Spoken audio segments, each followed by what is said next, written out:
Hello students, welcome to our new channel steno वाले sir. मैं आपको डिक्टेशन प्रोवाइड करने जा रहा हूँ। Be ready for it. Start.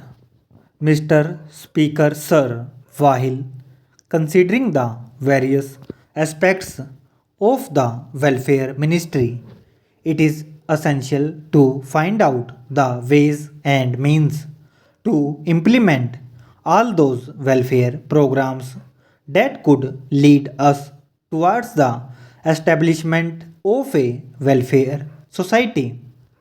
For the past many years, representatives of people, especially those belonging to the scheduled castes and scheduled tribes, have been repeatedly demanding the setting up of a separate ministry under a minister to look after welfare matters.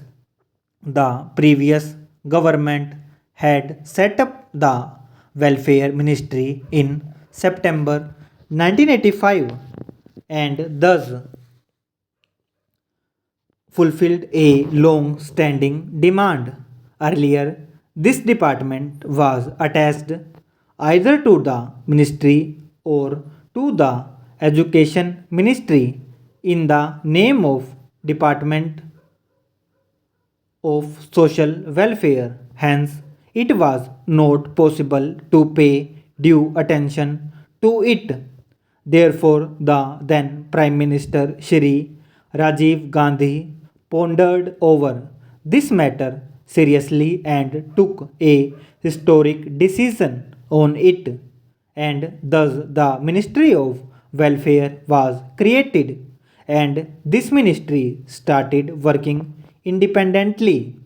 Several departments attached to the Home Ministry, including the Department of Harijan Welfare and other departments looking after the welfare of minorities, disabled people, and other weaker sections of the society, were detached from the Home Ministry and put up under the Ministry of Welfare. Apart from this, steps were also taken for the fulfillment of several commitments made by the government, as also of those tasks which the government was supposed to do under the directive principles incorporated in our constitution and which were left unattended to even after 48 years of independence. Although our constitution calls upon the government to take steps so as to make the weaker sections and the disabled self reliant, so that they do not become a burden on the society. It is regrettable that we have not been able to formulate any national policy in this regard.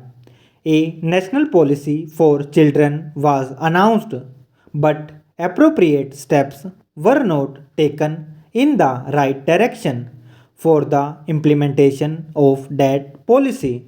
The work was taken up, but much remains to be done in this direction because our country has not been able to progress as much as it should have.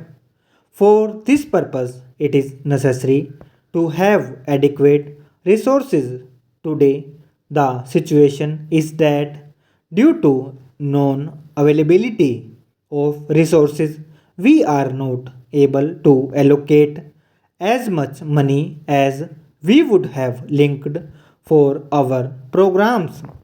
The previous government had constituted a committee, and the committee was entrusted with the job of suggesting a national policy for the handicapped, keeping in mind the factors such as the facilities that could be provided to them, ways and means to provide them with equipment and assistance, and also ways and means to provide them with education and training in the cities so that with education and training in the cities so that instead of being a burden on the society and depending on their parents, they can make themselves useful and make a place in the society. The committee was